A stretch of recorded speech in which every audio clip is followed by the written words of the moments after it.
Hi, welcome back to my channel. This is the pick a card reading.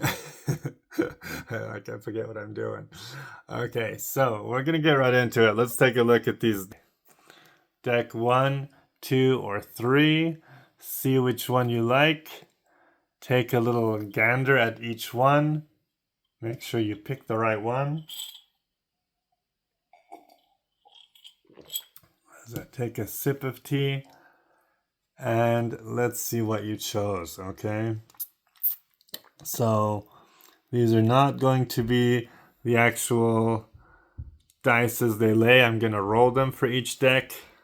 But hey, you may have noticed and said, okay, this one says Aquarius, I'm Aquarius, I'm going to pick this one. Or this one has a Taurus and I have Money Matters, so I'm going to pick this one. Or wow, this one has, what is that, Cancer, and Cancer is my girlfriend and she's being emotional, so let's find out about her.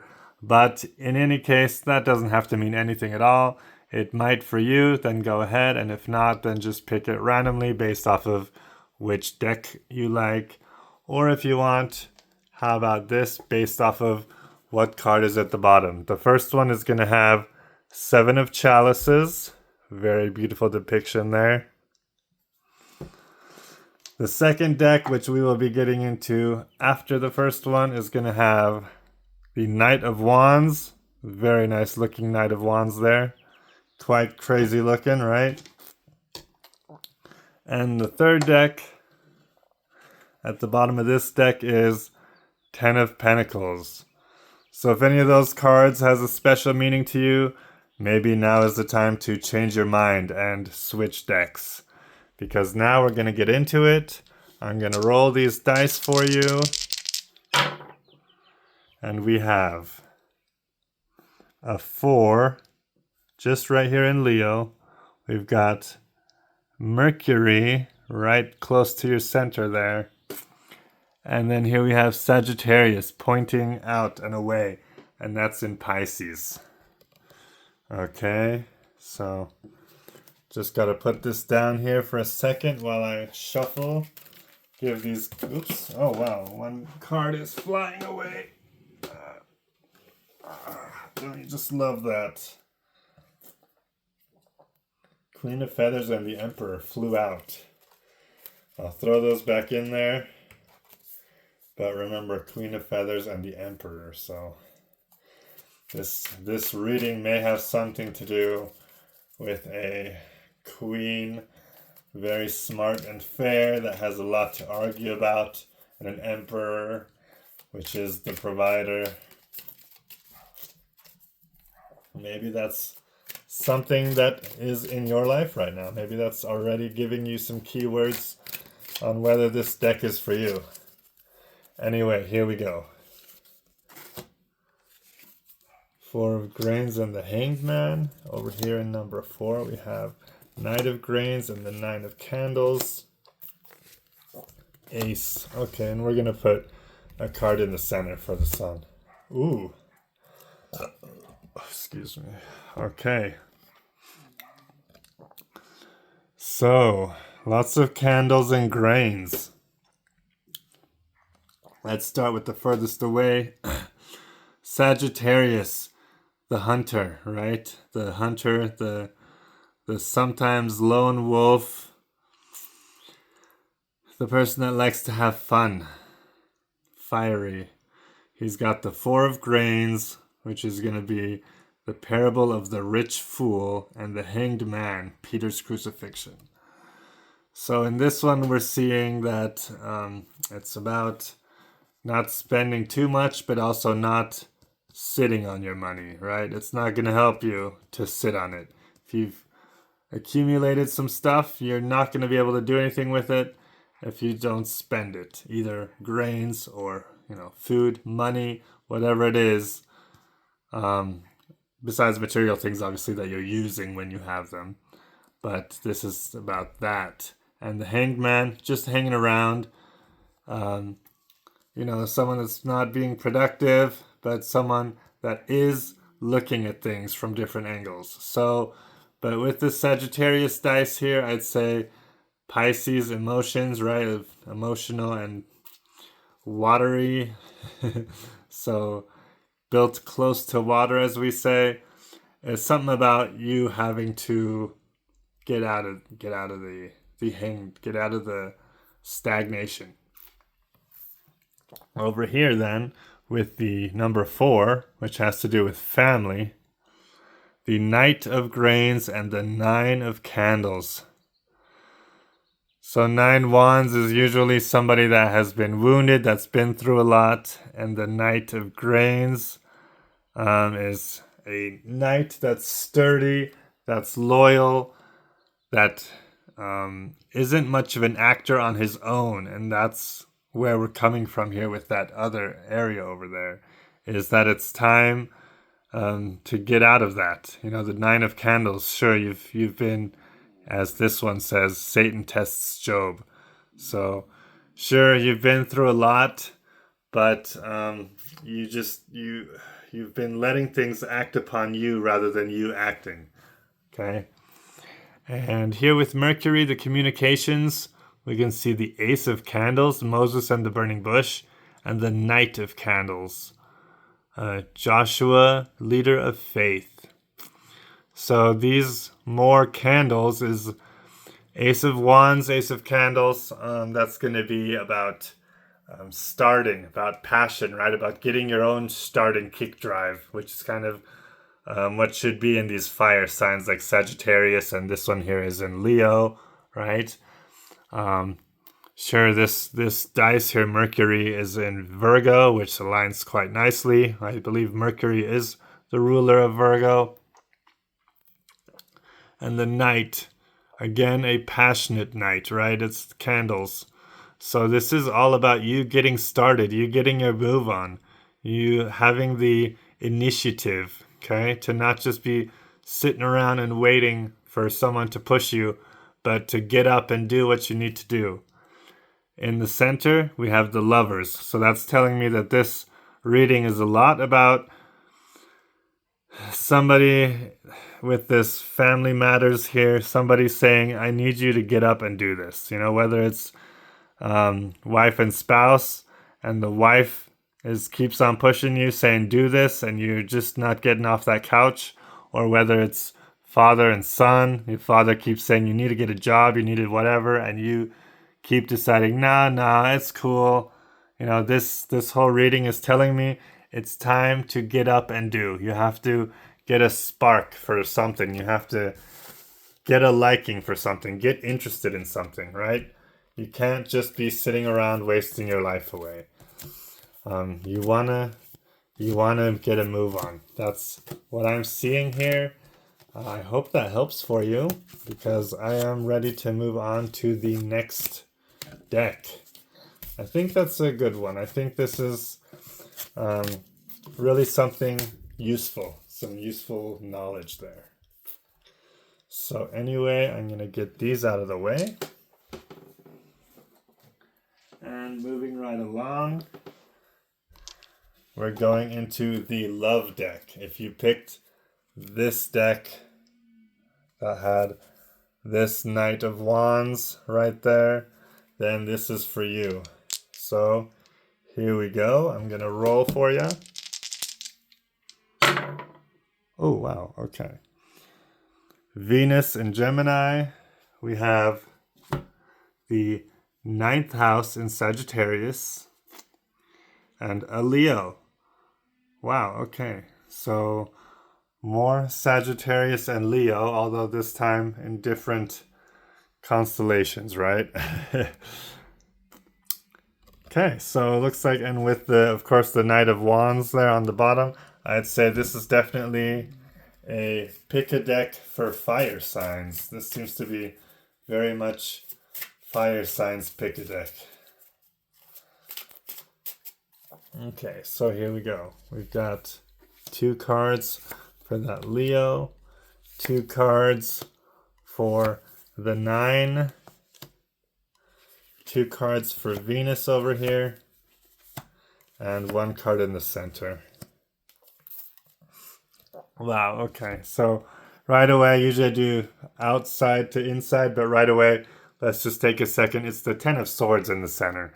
So we can see this is heavy weighted. Leo, we have the Nine of Cups and the Five of Pentacles. Okay, and that's an Aquarius, Leo. So Nine of Cups in this one, in this deck, it's kind of the genie, right? The kind of dark, not fitting in type of girl, goth girl. Kind of gives me the Craft vibes, right? She's a little bit vengeful, but with a lot of cups, a lot of emotion. The cups have a different moon phases on it, so pulling in a lot of kind of Cancer and Pisces vibes with the moon phases there, the different moods, okay? And then here, ultimately, the Five of Pentacles, right? Which is my name, my channel, my Five Pentacles. So I know a lot about this card. So the Five of Pentacles, she's leaving, right? She says, I'm going to take my little suitcase here and get out. I don't know where I'm going to go, but looks like parents are fighting. Who knows if they're fighting over her or if they're just fighting over bullshit. And she just can't hear it anymore. She's distraught. She's looking to see where to go, right? So a little bit of this girl having a lot of different moods type of vibes. She just doesn't know where to go, right? Then coming out, actually, first here, this is another one that's out in the outer ring. So therefore, we'll take that first. The 9 being the house of either distant travel, which would make sense with her leaving the home, or also with spirituality and coming to terms with things like that.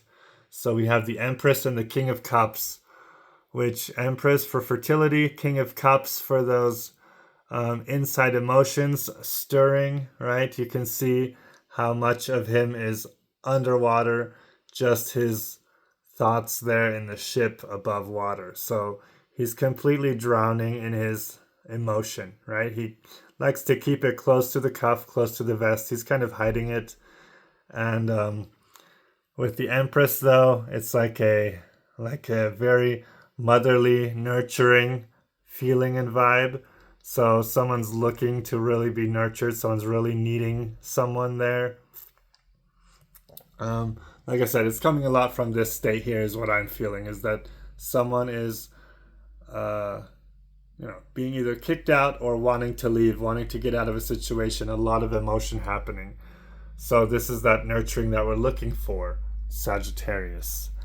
Here we have in the Venus, the planet of things that are important to you, things that you value, beauty and success. We have a Six of Swords and a Page of Pentacles. So Page of Pentacles is going to be someone that's very caring, but also someone that is a little bit fresh to such things, right? So as far as like not being super experienced in the world and the way things work. Six of Swords trying to, once again, move into calmer waters. So it looks like you're trying to find someone you can gravitate to, someone that understands you. And then obviously with the Ten of Swords, we already went through that this is the middle of the reading, is you are being very hurt, right? There's a lot of hurt going on, and you're trying to find someone that understands. So let's do a little bit of a reading on, it's like a 3-card reading to sum up or to have advice on this situation, because we're seeing that this is what you're going through. So it can be, sometimes it's a accept, embrace, and let go. Sometimes it's a this is the situation, this is a consideration, this is the outcome. So I think this one, accept, embrace, let go, is going to be a lot of use. So let's do that one. 3 cards here for you on your journey to make it through this. Accept, embrace, and let go. So, accept. 7 of Swords. The 7 of Swords here is actually a sneaky person, right? The 7 of Swords is usually someone that is deceitful. accept that that is what it is. Accept that you know this person is this person. He's not going to change. The Eight of Wands here with Frida Kahlo. A lot of messages, as the Eight of Wands is known to be. It's also, I first personally think, is oftentimes a love message. That's why also I think these have hearts on them, right? So it can be different things, though. It can also just be swiftness, right? Embrace that things are going to move swiftly. Embrace that you've got a lot of change all at once happening. But embrace it, right? If someone is sending you love, embrace that. That's the thing, is don't close down, right? Sometimes we might be the, oh, I've been hurt, so now I'm shutting down to everybody. And you can't do that. You have to shut down to this guy, right? Accept that that's going to stay like that, but embrace that other people want to help you and nurture you. And then let go. We have the Five of Wands, and in this deck, this card happens to be very much fight, fight, fight. Let go of that fight, right? Get that out of your life. You don't need that fight in your life. You don't have to create more tensions. You don't have to look for the fight. You don't have to create the drama. You have to get away from the drama. Embrace the love, right? Embrace who's there to help you, and let go of that fighting energy, because it doesn't help anybody, right? It just keeps making us more and more bitter, and it's not going to change anything for it. So that's what I'm seeing for you here. Whatever sign it may be, I feel like this is turning into a fire sign reading. But of course, whatever sign you are, if this found you, you'll know and you'll see if it's helping or not, right? Now we're going to get into the last set here.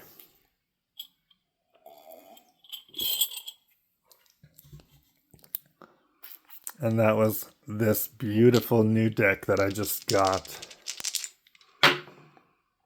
Okay, those ones did not go so far. The first house, with a lot of balance there.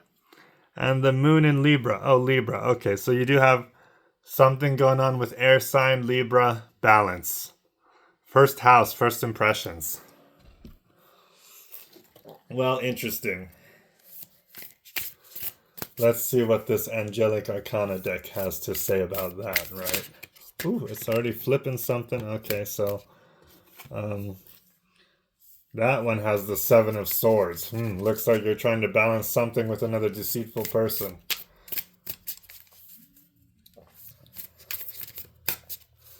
Let's see.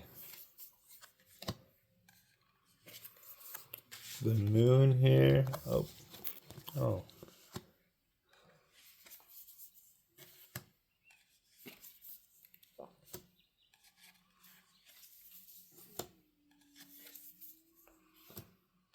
And just one for the sun. The Chariot.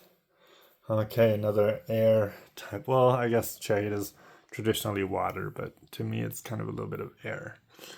So in the moon, we have, and this is in Libra, we have the Eight of Wands and the Two of Cups. As I just said, Eight of Wands can be love arrows and swiftness. With the Two of Cups there, it looks very much like in your subconscious there, we've got a little butterflies fluttering for you. Now, in the number 1, which is your first impressions, Knight of Wands, Ace of Swords. Very fiery, passionate, okay? So this might be how you're coming across to this love interest, or how they're coming across to you. So with the Knight of Wands, I'd say definitely another fire reading, right? Knight of Wands is very much either Aries or Sagittarius again. And the Ace of Swords, there we have communication is key, right? Swords are talking, or communication, or thoughts, ideas. So with the crown up there, the ace, it seems like the first here, number one, right? Our first impressions house. The first impression was excellent. You had a great conversation. You're really moving passionately forward with this in the Knight of Wands there. And then balance is what you're looking for at the top of your head. You can see it's on the mind of the sun is balance, right? Which is this, funny enough, with the sun and the moon. Also in the scales and the balance, the moon, we had this. So this is really on your mind. We have 9 of Swords and 3 of Pentacles, okay? Odd combination there. 3 of Pentacles is collaboration, working together, but also, as we notice, three people, right? 3 entities, I guess, in this case. They're angels of sorts. Almost look like harpies to me. But 9 of Swords. What was I going to say is, okay, sleeping uneasy usually with the 9 of Swords. And here we're seeing with 3 of Pentacles, very juxtapositioned to 2 of Cups, and also to balance, right? The scales, the balance, the Libra. 3 is a crowd, okay? So it looks like what's on your mind here is, how do you balance 3, right? I mean, this camera I'm using, it's on a tripod. Sure, 3 feet works well, but 3 heads, much like here on this Pegasus, this horse, right? Makes me think of that demon dog with 3 heads. 3 heads are not better than 1 in the case of being connected to one body, or however you want to see it. I guess that doesn't really make sense. But so I guess that's the sleeping uneasy here is 3, right? The Chariot. The Chariot seems to be a which way are we going type of thing. Where is this going? That's what I'm getting here. Is there a third person that's in the connection? Is that third person gonna fit in? Are you guys? I mean, nowadays, hey, people just say, you know what, poly, whatever, blah blah. But usually, traditionally, you want to do 2, and you kind of see the third person as a problem. Let's do another little 3 card here on situation, consideration, and outcome. That seems the best bet for this particular problem. It seems like there is 3 people where there should be 2, or you are, maybe that's what the ace is about, is the consideration, is you're thinking, would this work? Are we pulling a third one into our little love nest here? So let's see. Situation, consideration, and outcome. Likely outcome. We never know exactly an outcome. This is not like setting anything in stone. This is always a, how is the energy looking, right? That's important to remember with tarot, I think. So we have situation, the Hanged Man, consideration, 7 of Cups, 6 of Pentacles for likely outcome. So the Hanged Man for the situation, that's right, you're hanging around, you're looking at it from a new angle, as in you're thinking, okay, what would this look like if it was like this? What would this look like if we did this, right? It is a little bit of a, what the Hanged Man does. You're looking at different options, values, opportunities. 7 of Cups is going to be that one with many different outcomes, right? So consideration here is, first of all, cups can be people with the water in them being emotions. Look how many emotions are falling onto her, right? So it's kind of like these are a lot of different variables that we're adding into this equation. Does it stop at 3? Are we, does the third one then say, hey, what about my third one? So are we doing 4 or 5 or, 7? I mean, it's a like, hey, where's this snowball going? You know what I mean? Can we keep this under control? Is this gonna go out of the wheelhouse? I mean, it's just what it is, right? You have different options, different outcomes, And in the traditional reading of the card, yes, some outcomes are good. They have a little, wedding bell or something like that, and some outcomes are bad. They have a snake in there, so it's like it could go either way type of thing. It depends on if everyone is on board, but now you have more people that have to be on board, right? You have to talk everything out with more people, I guess, which can be a problem. Then the likely outcome, Six of Pentacles, which is, I'll tell you honestly, Six of Pentacles says one person is getting and the other one hasn't gotten yet. It's about that balance. Literally, as we already saw here with this balance in this sector over here, this card, funny enough, is actually can you give everyone the amount that they need and that they want, right? The person on the traditional card, the person on the left has already gotten some. The person on the right still has his hand outstretched. So someone's coming too short is sometimes the problem with that. That's what I have for you today. I hope that helps. Leave a like if any of you guys found this helpful. Leave a comment if you want to help me out by telling me what you liked about this, what you would like differently, or what if you have an extra question, maybe even. I just like to hear a little feedback. I really do get views, but I don't get any feedback. So, people would engage more in telling me what you think, what's your favorite kind of video, and if you want to see a different kind of hashtag video, let me know about that. I just want to do what you want to see. So, thanks for watching. Have a good day.